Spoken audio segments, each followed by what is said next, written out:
আজি গোটেই বিশ্বতে অল ৰেকৰ্ড কৰিলে আমাৰ অসমৰ মানুহে হিন্দু মুছলিম একেলগে মিলি কেনে অমুছলিমৰ ঘৰত কোৰআন শৰীফ আৰু লগতে ভাগৱত গীতা তিলাৱত কৰিছে।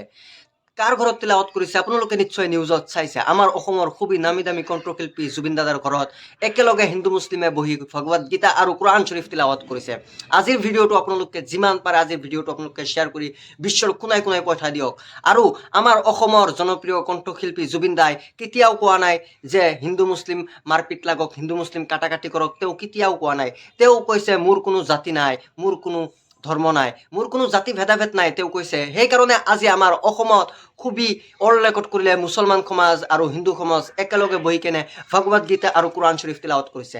আৰু আপোনালোকে যিমান পাৰে আজিৰ ভিডিঅ'টো শ্বেয়াৰ কৰি দিয়ক, লগতে গোটেই বিশ্বৰ মানুহক দেখাই দিয়ক যে আজি বিশ্বত অল ৰেকৰ্ড হ'ল অমুছলিমৰ ঘৰত কোৰআন শৰীফ তিলাৱত কৰা আৰু লগতে ভাগৱত গীতাও তিলাৱত কৰিছে। আপোনালোকে নিশ্চয় নিউজত চাইছে। আৰু গোটেই বিশ্বতে আপোনালোকে আজিৰ পৰা ডাঙৰ হৈছে, য'তে আপোনালোকে থাকক না কিয় ডাঙৰ হৈছে, আজিৰ পৰা শুনিছে নে অমুছলিমৰ ঘৰত কোৰআন শৰীফ তিলাৱত কৰা হৈছে। আৰু এই ৰেকৰ্ডটো আমাৰ অসমতে কৰি দেখুৱালে হিন্দু মুছলিম একেলগে বহি কেনে মিলা প্ৰীতিৰে ভাগৱত গীতা আৰু কোৰআন শৰীফ তিলাৱত কৰিছে। আজিৰ ভিডিঅ'টো আপোনালোকে যিমান পাৰে শ্বেয়াৰ কৰি দিয়ক আৰু লগতে ফেচবুক পেজটো ফ'ল' কৰি মোৰ লগত থাকক। আপোনালোকে যিমান পাৰে আজিৰ ভিডিঅ'টো শ্বেয়াৰ কৰি গোটেই বিশ্বকে দেখাই দিয়ক এইটোৱে হৈছিল আমাৰ অসমৰ জুবিন দাই। কেতিয়াও হিন্দু মুছলিম কৰা নাই, জাতি ভেদাভেদ কৰা নাই। তেওঁ হৈছে আমাৰ অসমৰ কিং জুবিন গাৰ্গ।